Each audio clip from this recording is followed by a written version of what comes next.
Okay students, आज real analysis का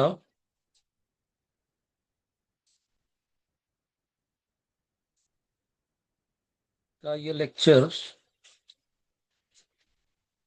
12th है। तो आज का जो टॉपिक है, मेन टॉपिक है रीअरेंजमेंट ऑफ सीक्वेंस या रीअरेंजमेंट ऑफ सीरीज। तो हम जब रीअरेंजमेंट करती है टर्मों की, तो there should be some pattern, और पैटर्न इस ढंग से होना चाहिए कि उसमें आपको जो टर्में हैं वो एक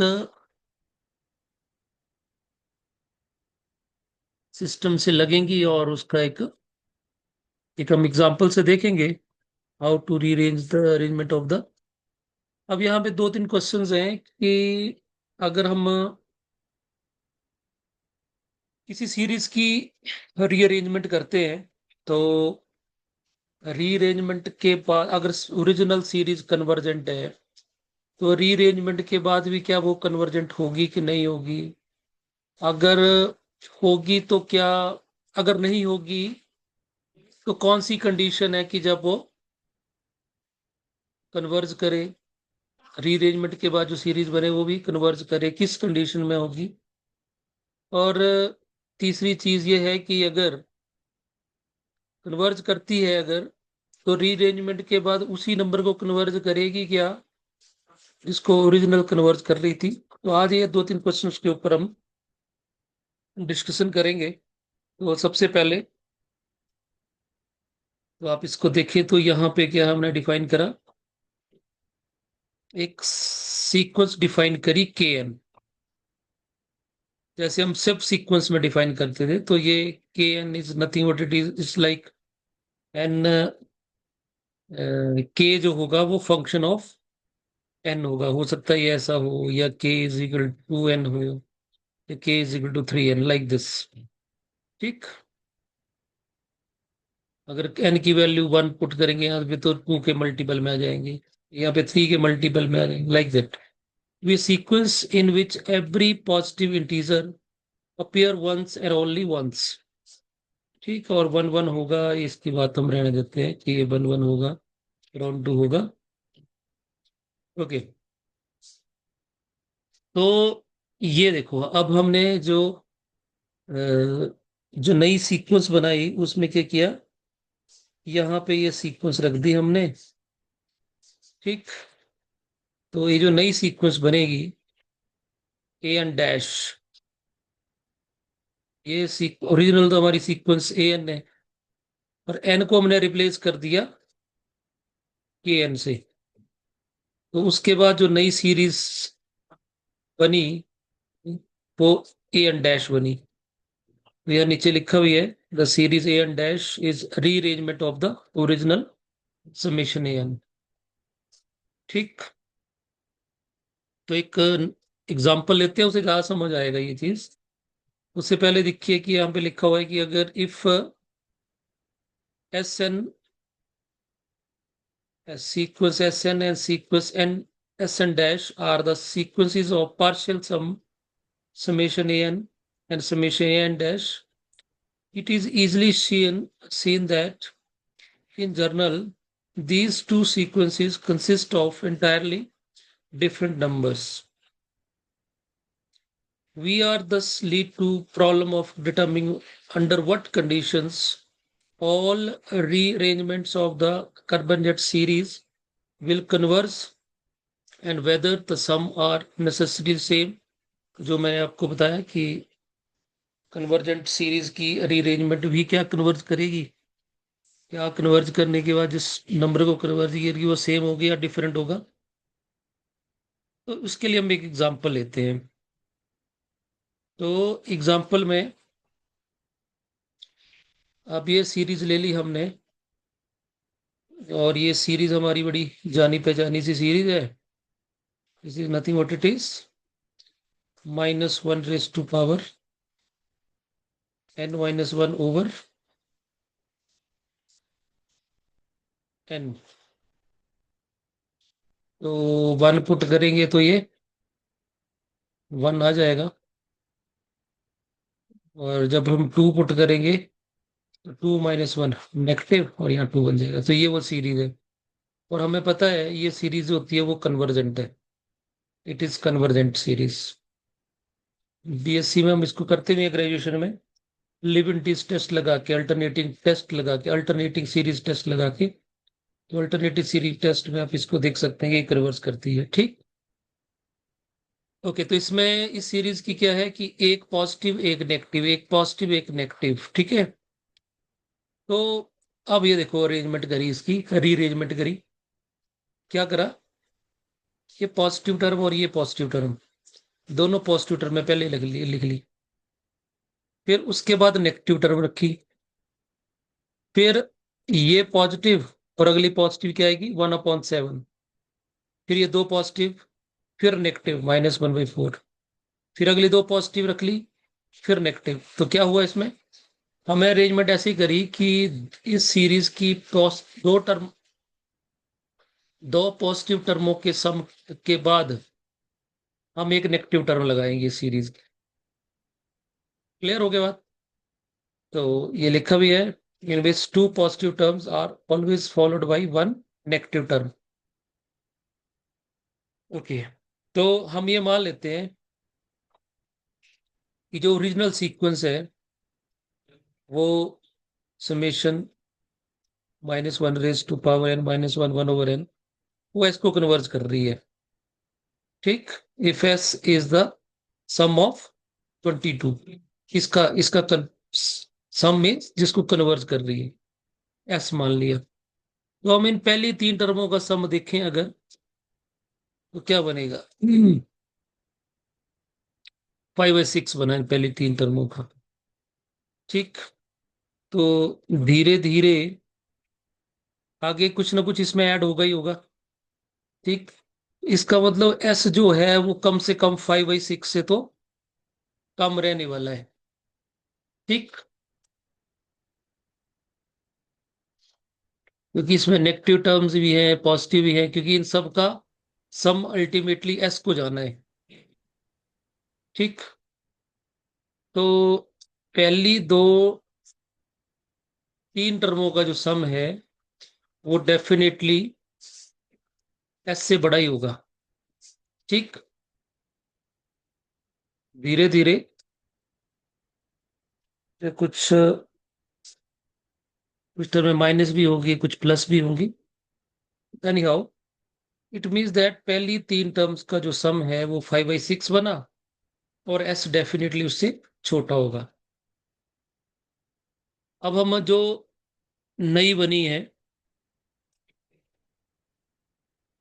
जो रीअरेंजमेंट के बाद बनाई, उसकी बात करते हैं। तो इसकी तीन टर्मों की बात करते हैं अगर हम, इसकी तीन टर्में, ये वाली तीन टर्में, इनको देख ले तो इसको हम इस तरह से डिफाइन कर सकते हैं, 1/4k - 3 +1/4k - 1 -1/2k।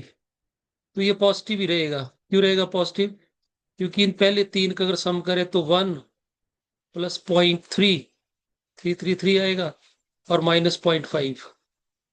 तो ये बन गया 1.33 -0.5। तो ये लगभग कितना बन गया, 0.8 आएगा। तो 0.8 बनेगा तो पॉजिटिव ही हुआ। इसी तरह से इनका सम करेंगे वो भी पॉजिटिव रहेगा, इन तीनों का करेंगे वो भी पॉजिटिव रहेगा।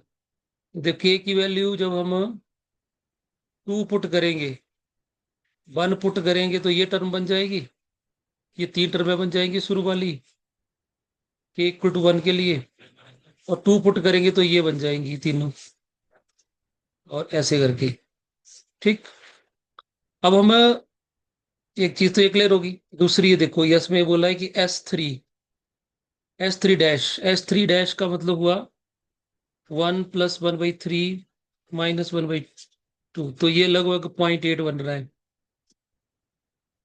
S6 का मतलब होगा 1 + 1/3 -1/2 +1/5 +1/7 -1/4। तो आप इसमें देखेंगे इसकी जो वैल्यू है, देखो यहाँ तीनों का तो सम 0.8 हो गया, और अगर हम इसको ऐड करें तो 1, यहाँ भी मैंने कैलकुलेट भी किया था, लेट मी शो यू। तो ये, और इसको देखें आप तो ये, हाँ यही है, तो ये बना पॉइंट, ये पूरा जो सम बना ये 0.95 है। आप इसको कैलकुलेटर से चेक करके दे सकते हैं। तो डेफिनेटली ये 0.8 है और ये 0.95 है। तो इसका मतलब S3 जो S6 से छोटा है, उसी तरह से 9, इन सारी टर्मों को ऐड करेंगे, ठीक, और जो नेगेटिव है तो माइनस कर देंगे, तो अल्टीमेटली वो 0.95 से ज्यादा आएगा। तो ये आप चेक कर सकते हैं, ठीक, ये वेरीफाई भी कर दिया मैंने। तो और SN है क्या? It is nth partial sum of 23, जो नहीं है। तो यहां से ये क्लियर हो गया कि जो सुप्रीमम होगा, अब सुप्रीमम थोड़ा आपको याद होगा क्या होता है सुप्रीमम, जो सब सीक्वेंशियल टर्म्स होती हैं, जैसे वो था हमारे पास सब सीक्वेंशियल टर्म्स, जैसे दो आई थी ये, -1 रेज़ टू पावर n वाली सीक्वेंस का, इसका सुप्रीमम क्या था? 1, और इनफीमम क्या था? -1, ठीक। तो इसी तरह से यहाँ पे अलग अलग सब सीक्वेंसेस बनेगी, तो उसकी अलग अलग सुप्रीमम अलग होगा, इनफीमम अलग होगा। सुप्रीमम और इनफीमम इक्वल होंगे अगर ये सीरीज कन्वर्ज करेगी तो। अब हमें पता नहीं है ये कन्वर्ज करेगी कि नहीं करेगी, तो हम इसकी सब सीक्वेंशियल लिमिट्स की हम ये बात कर सकते हैं कि वो क्या आएगा। तो डेफिनेटली सबसे छोटा सम जो है वो S3 डैश है, सबसे छोटा। और इसका मतलब सुप्रीमम ऑफ S3 जो है वो डेफिनेटली ग्रेटर देन होगा, S3 जो होगा that will be greater than S3 n dash. और S3 डैश अगर हमें देखेंगे तो क्या बनेगा, पहली तीन टर्मों को ऐड करके 0.8 बना था, तो ये 0.8 ही है, ठीक है, दिस इज 0.8। तो इसका मतलब 0.8 से बड़ा होने वाला है, ठीक। और अगर हम एस देखें अपना, ये देखो एस जो है, जो ये एस है, ये 0.8 से छोटा है, एस इज लेस देन 0.8। और इसका सुप्रीमम जो है, सब सीक्वेंस लिमिट का जो सुप्रीम है वो 0.8 से बड़ा आ रहा है। इससे तो ये क्लियर हो गया कि ये सुप्रीमम अगर कन्वर्ज करना होता इसने, तो सब सीक्वेंस लिमिट का जो लिमिट होती वो 0.8 आती, लेकिन ये 0.8 से ज्यादा है। तो यहां से ये क्लियर हो गया कि जो नई हमने सीरीज बनाई है after rearrangement, certainly does not converge to S। इसका मतलब रीअरेंजमेंट के बाद ये कंफर्म नहीं है कि अगर ओरिजिनल हमारी जो सीक्वेंस सीरीज थी वो एस को कन्वर्ज कर रही थी, और हमने देखा जो रीअरेंजमेंट के बाद जो नई सीरीज बनी वो एस को कन्वर्ज नहीं कर रही है, किसी और नंबर को कन्वर्ज करेगी। करेगी भी कि नहीं करेगी, ठीक, वो अदर क्वेश्चन है। आगे लिखा हुआ है, we leave to a reader to verify that 23rd does not however does however converse। चलो इसको छोड़ते हैं, ये लंबा दूसरा क्वेश्चन हो गया कि कन्वर्जेंस चेक कर रही है, हमने यही चेक करना था कि वो एस को कन्वर्ज कर रही है कि नहीं कर रही है। तो अब क्वेश्चन ये राइज करता है कि कुछ ना कुछ तो कंडीशंस होनी चाहिए जिसके ऊपर वो, कि हम वो जब रीअरेंजमेंट करें तो वो कंफर्म होगी कन्वर्ज करेगी सेम पॉइंट को, ये नहीं करेगी। तो उसके लिए एक थ्योरम बीच में हो रहा है, देखो कि हमारे पास एक सीरीज है, summation a n, series of real numbers which converges. ठीक, तो डेफिनेटली ए एन जो है वो एस को कन्वर्ज कर रही है। लेकिन जो सीरीज ए एन है वो कन्वर्ज, बट नॉट एब्सोल्युटली। तो इसका मतलब ये कन्वर्ज नहीं कर रही है, इट इज नॉट कन्वर्जेंट। तो क्या होगी भाई, कन्वर्जेंट नहीं होगी तो क्या होगी, प्लस इन्फिनिटी हो जाएगी पक्का। एब्सोल्युटली कन्वर्जेंस का मतलब होता है कि उसका कोई एक रियल नंबर आना चाहिए सम। मॉड लगा है, मॉड लगा है तो डेफिनेटली, तो अपना मॉड लगने के बाद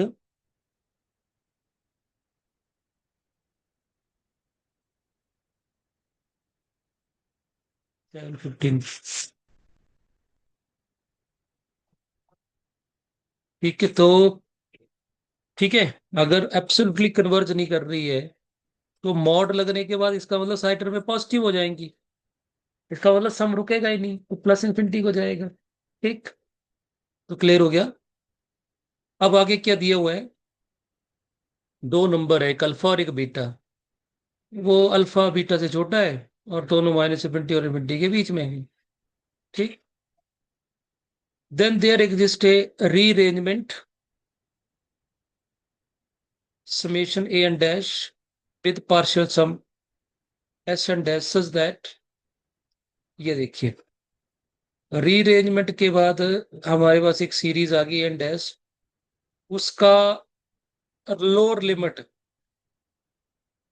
अल्फा है और जो अपर लिमिट है वो बीटा है। क्लियर होगी बात, जैसे हम बात कर रहे थे, supremum of the series, sequence को हम निकालते थे सुप्रीमम और सीरीज। तो अब जो रीअरेंजमेंट के बाद हमारे पास सीरीज बनी, सीरीज कौन सी बनी हमारे पास, समेशन ए एन डैश, और एस एन जो उसका nth पार्शियल सम है।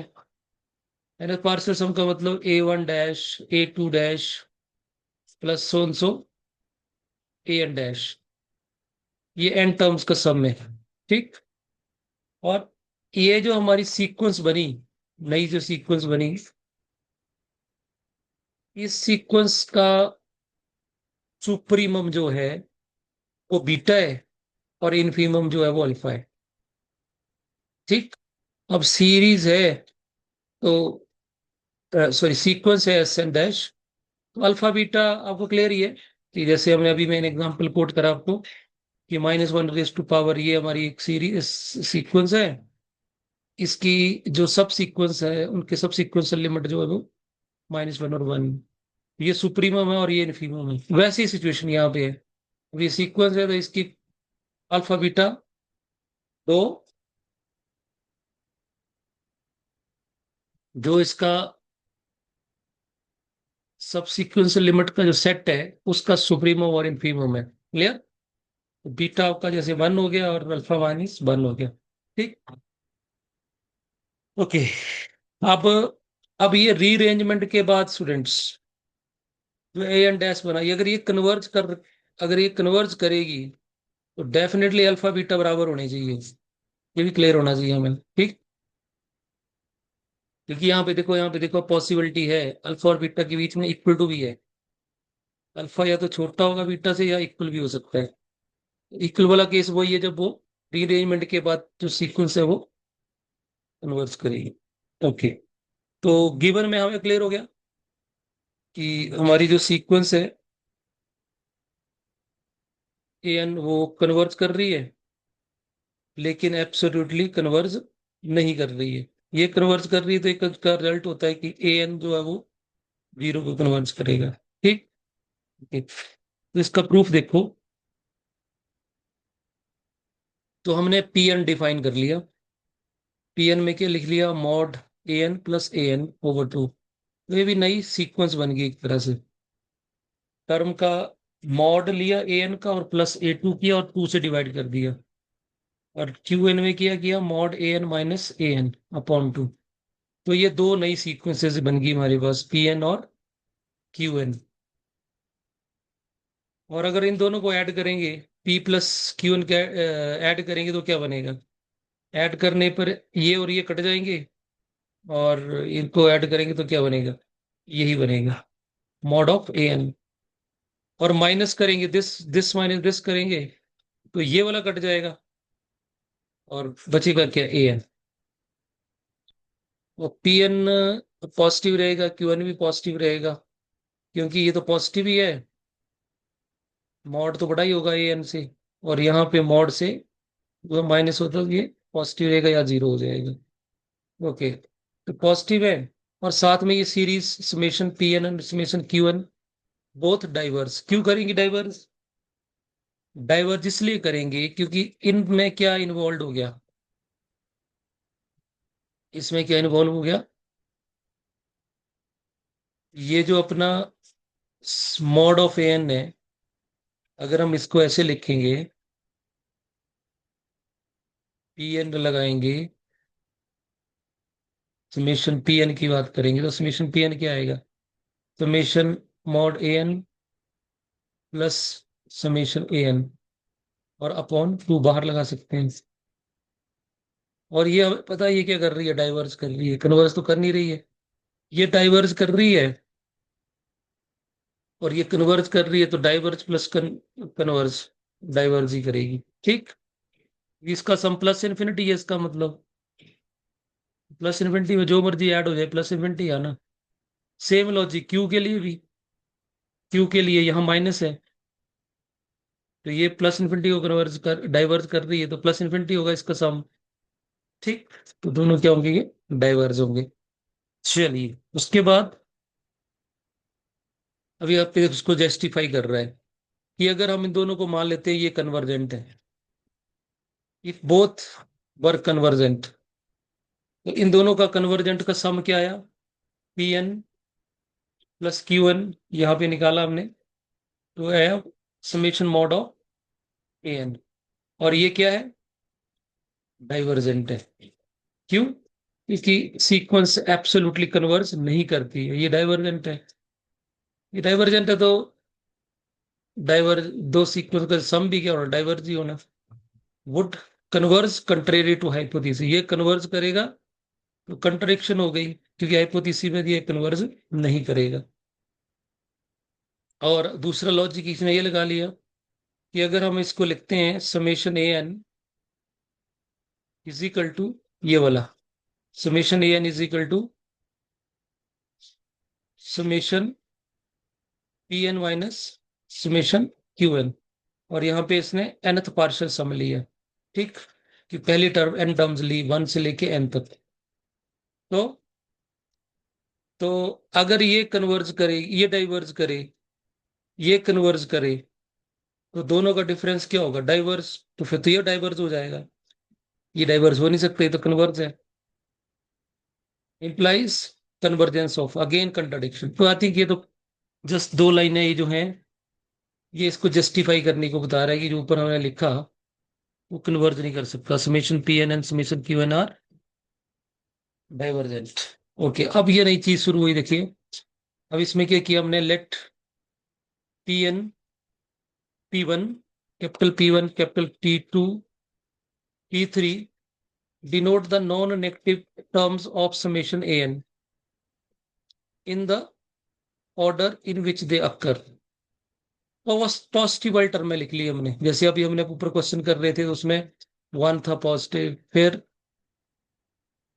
वन बाई थ्री पॉजिटिव था, फिर वन बाई फाइव पॉजिटिव था, वो लिख लिया हमने। ठीक, और Q1 Q2 with the absolute value of the negative terms. तो ये आपका माइनस वन बाई टू ये नेगेटिव था, फिर माइनस वन बाई फोर ये एब्सोल्यूट वैल्यू मॉड लेके, तो ये आपके Q1 Q2 Q3 हो गए of the negative terms of the summation n. ठीक, ये हो गया, क्लियर हो गया स्टेप। अब summation p n and summation q n differ from summation pn and summation qn, or differ only by the zero terms and therefore divergent. तो ये लगभग सेम ही होंगे, जैसे अगर हम जो हमने समेशन पी एन और समेशन क्यू एन डिफाइन करें, ये भी कैपिटल वाले भी वैसे होने वाले हैं। ठीक, तो अब एक नई कंस्ट्रक्शन करिए अभी, सेल कंस्ट्रक्ट। ये हमारा वो एक सब सीक्वेंस की, जैसे ऊपर के एन डिफाइन करा था, तो ये के एन डेफिनेटली क्या होगा, इट विल बी के समथिंग 2n, या k is equal to 3n type. उसी तरह से एम कुछ ना फंक्शन होगा इस तरह का। ठीक, तो हमने सीक्वेंसेस डिफाइन कर ली सच दैट, ये देखो नई सीरीज बनाई हमने। अब क्या करें, हम रीअरेंजमेंट कर रहे हैं उसकी। तो उसमें क्या किया, P1 P2 सो PM1 तक पॉजिटिव टर्म में रखी, जैसे हमने एग्जांपल में करा था, पहले दो पॉजिटिव टर्म फिर नेगेटिव टर्म, दो पॉजिटिव टर्म फिर नेगेटिव टर्म। तो यहाँ पे कितनी पॉजिटिव टर्म में रख ली हमने, M1 माइनस कितने नेगेटिव टर्म में लगा दी हमने, Q1 टर्म्स। उसके बाद PM1 से लेके PM2 तक पॉजिटिव टर्म है, और फिर Q1 से लेके Q2 तक नेगेटिव टर्म है। तो ये अरेंजमेंट बना ली हमने ओरिजिनल सीक्वेंस की। ठीक, अब साथ में लिखा सेटिस्फाई 24, इसका मतलब ये जो नई हमने बनाई है, इसका सुप्रीमम बीटा है, और जो अपर बोर्ड जिसको बोलते हैं, और लोअर बोर्ड जो है वो अल्फा है, इस अरेंजमेंट का। Choose real number sequence q alpha n and beta n such that. ठीक, और साथ में एक हमने रियल सीरीज बना ली, सीक्वेंस ले ली, बीटा अल्फा एन अल्फा को कन्वर्ट कर रहे हैं, और बीटा एन जो है वो बीटा को कन्वर्ट कर रहे हैं। ठीक, और अल्फा एन बीटा एन से छोटा ही होगा, क्योंकि अल्फा जो है वो बीटा से छोटा है। ये इसका लोअर बाउंड है, ये इसका अपर बाउंड है, तो अल्फा एन भी बीटा एन से छोटा होगा। ठीक, ओके। अब हमने यहाँ पे M1 and K1 be two smallest integers such that P1 plus so and so PM1, ये सबसे छोटे नंबर ले लिए हमने।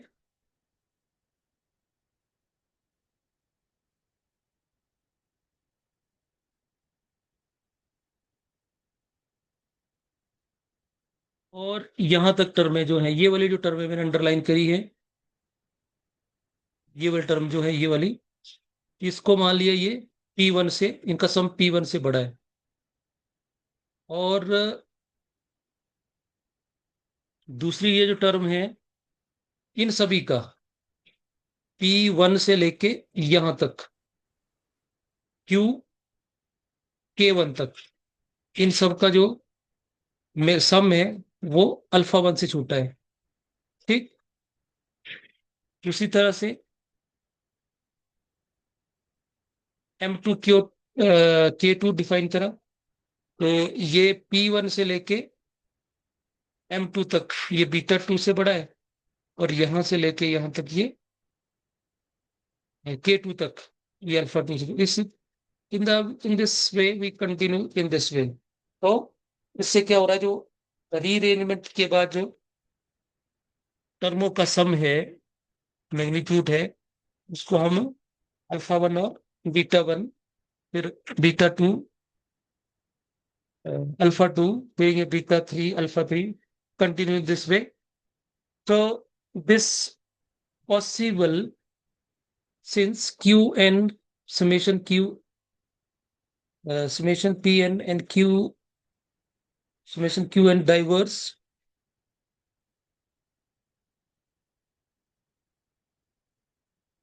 अब इफ हमने s n and q n denote the partial sum of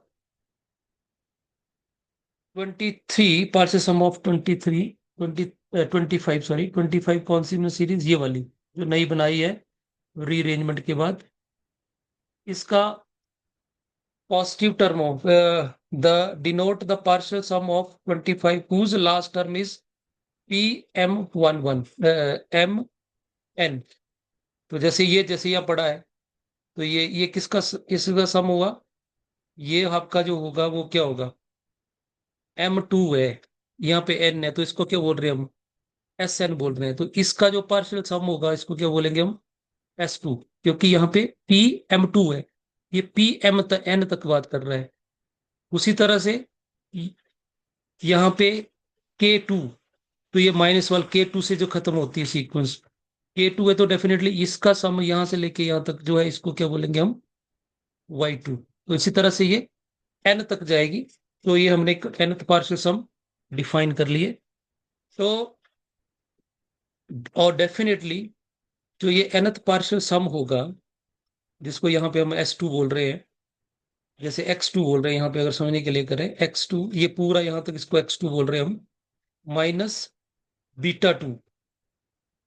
beta 2, क्योंकि ये बीटा 2 के लिए कर रहे हैं हम, क्योंकि एन को हम 2 मान रहे हैं, तो यहाँ बीटा 2। तो ये किससे लेस देन रहेगा? PM से। ठीक, PM2 से मतलब यहाँ पे 2 से, इससे छोटा रहेगा ये। ठीक, क्योंकि इसको हम क्या कर रहे हैं? सिंपल, X2 से हम पूरे से, आप ये बोल रहे हो कि हमने यहाँ पे इस टर्म को इधर ले आए, बीटा 2 हो गया, ये ग्रेटर देन हो गया, और साथ में ये ऐड कर दिया इधर को, क्योंकि टर्म हमें PM2 भी चाहिए। तो ये वाला सम जो होगा वो X2 माइनस बीटा, इससे हर तरह से X3 minus beta 3 less than होगा PM3। ठीक, ये तो हो गया XN के लिए। उसी तरह से बीटा N के लिए भी इस तरह से होल्ड करेगा। तो अब स्टूडेंट यहाँ पे देखें, तो ये जो PN और QN है, क्योंकि समेशन AN जो है वो कन्वर्ज कर रहा है, AN जो है वो कन्वर्ज करेगा, और PN और QN जो है वो क्या है? इन दोनों को ऐड करके 0 बनेगा, क्योंकि ये पॉजिटिव टर्म्स है, ये नेगेटिव टर्म्स है। तो दोनों का PN भी 0 को कन्वर्ज करेगा, QN भी क्या करेगा? 0 को कन्वर्ज करेगा। ठीक, तो ये 0 कन्वर्ज करे तो इसकी ये सब सीक्वेंस भी 0 को कन्वर्ज करेंगी। तो ये 0 कन्वर्ज करेगी, तो SN किसके बराबर आ गया? SN कन्वर्ज टू बीटा, और दिस कन्वर्ज टू अल्फा। क्यों? क्योंकि XN जो है वो कन्वर्ज करेगा बीटा N को, और बीटा N किसको कन्वर्ज कर रहा है? बीटा। उसी तरह से YN कन्वर्ज कर रहा है अल्फा N को, और अल्फा N किसको कन्वर्ज कर रहा है? ऊपर हमने किया यहाँ पे ऊपर, अगर हम देखें, ये यहाँ पे हमने लिख रखा है, ये स्टेट कन्वर्ज करते हैं। तो फाइनली हमने ये प्रूव कर दिया कि ये जो नए पार्शियल सम लिए थे हमने, वो भी इसको ही कन्वर्ज करे, किसी और को कन्वर्ज नहीं करे। ठीक, अल्फा और बीटा को आगे। तो इसका मतलब it is clear that no number less than alpha और greater than beta can be subsequential limit of the partial sums. हमने लिए थे XN और बीटा और बाई एन, लेकिन वो भी कहीं ना कहीं बीटा और अल्फा को कन्वर्ट कर रहे हैं। तो ये हमारे पास एक रिजल्ट बन गया कि जब भी कोई सीरीज होगी और जो कन्वर्ज तो कर रही है लेकिन एब्सोल्युटली कन्वर्ज नहीं कर रही है, तो इस तरह से उसके सुप्रीमम जो होगा वो अपने इन्फीमम से बड़ा होगा। अभी हमारे पास 3 मिनट हैं, तो मैं जल्दी से इसको एक्सप्लेन करता हूँ। तो हमारे पास एक आप ये बोल रहा है कि अगर सीरीज हमारे पास समेशन AN है कॉम्प्लेक्स नंबर की, विच कन्वर्जेस एब्सोल्युटली। अब यहाँ देखो एक कंडीशन मिल गई हमें कि सीरीज क्या होनी चाहिए? एब्सोल्युटली कन्वर्ज करनी चाहिए। ऊपर वाले में एब्सोल्युटली नहीं कर रही थी। Then every rearrangement of sequence n converges. हर सीक्वेंस कन्वर्ज हर रीअरेंजमेंट के बाद जो सीरीज बनेगी वो कन्वर्ज करेगी। They converge the same sum, और वो कन्वर्ज भी सेम सम को करेगी। ठीक, तो कंडीशन हमारे पास आ गई कि वो एब्सोल्युटली कन्वर्जेंट होनी चाहिए। तो उसमें क्या किया? देखो ये नई अरेंजमेंट करके हमने सीक्वेंस बना ली AN डैश, और एस एन डैश उसका हमने ले लिया पार्शियल सम। वही डेफिनेशन लगा दी। अगर ये कर रहा है तो for given epsilon there exist n such that n greater than equal to n. और ये क्या आ गया हमारा, ये आ गया कॉची क्राइटेरियन। ठीक, तो यहाँ पे लिख दिया मैंने ए एन प्लस 1 ये वाले plus so so A M का जो सम है वो लेस देन एप्सिलॉन है। ठीक, अब हमने पी सिलेक्ट किया इस तरह से सच दैट 1 से n तक, क्योंकि हमने क्या लिखा है यहाँ पे कि ये जो n और m है ये दोनों ही क्या है, n से बड़े हैं। तो ये बोलता है p इस तरह से सिलेक्ट करो 1 से लेके n तक, क्योंकि यहाँ 1 है फिर 2 है, यहाँ कहीं जाके बीच में n है, फिर आगे n+1 आएगा, तो यहाँ तक ये बोलता है कि 1 से लेके n तक ऑल कंटेन्ड इन, ये जो नई सीरीज बनाई हमने, ठीक, उसमें ये सारे इंक्लूड हो जाने चाहिए। नई सीरीज मतलब माने कि जैसे हमने के पी की कोई वैल्यू लेनी है तो 2p+1 लेना है या कुछ भी अपन लेंगे तो इस तरह से लेंगे कि ये जो पीछे वाली टर्म है ये सारी इंक्लूड हो जाए। ठीक, contain all the terms this if n is greater than p the numbers, जो पहली टर्म होगी दूसरी और up to an will cancel in the difference. जब ओरिजिनल वाले का और नए वाले का जब डिफरेंस लेंगे तो आपस में कट जाएंगी। So what we left with, यहां से हमारे पास यही टर्में बचेंगी है ना जब n से ऊपर होंगी। और ये अब लेस देन एप्सिलॉन हो गया, तो इसका मतलब एस एन जो है वो किसको कन्वर्ज कर रहा है, एस एन डैश को। इसका मतलब दोनों आपस में इक्वल होंगी। ठीक, तो I hope you understand this कि हमारे पास जो नई सीक्वेंस बनी एस एन में क्या आएगा, A1+A2 प्लस सो प्लस ए एन+1 प्लस ऐसे करके। एस एन डैश में भी ऐसी टर्में बनेंगी, A1 डैश A2 डैश वो आगे पीछे करके करेंगे है ना, ऐसे करके ये दोनों को माइनस करेंगे तो ये आपस में कैंसिल हो जानी है। ये आगे की जो बचनी है ये वाली जो बची वो सारे का सम जो है लेस देन एप्सिलॉन। तो I hope you understand this. अगर कुछ डाउट होगा तो हम इसको बाद में डिस्कस कर सकते हैं, यू कैन आस्क मी। चलिए फिर, थैंक यू।